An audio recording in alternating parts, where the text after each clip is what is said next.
法政大学法学部4年、半沢明日香です。よろしくお願いします。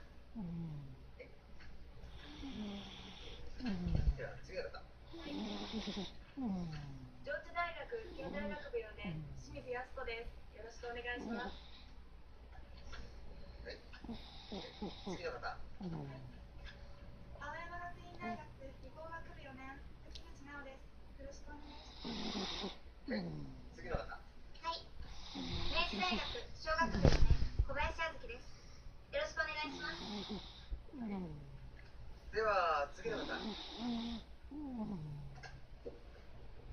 早稲田大学算数学部。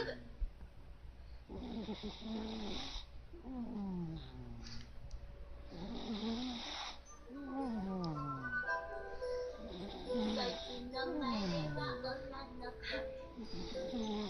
失礼しました。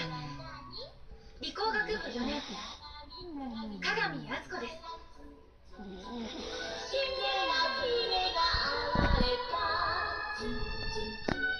それは秘密のあっとちゃん。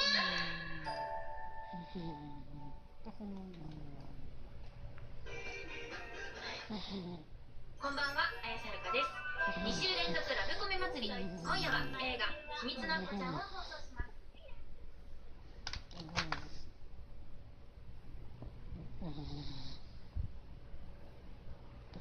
す。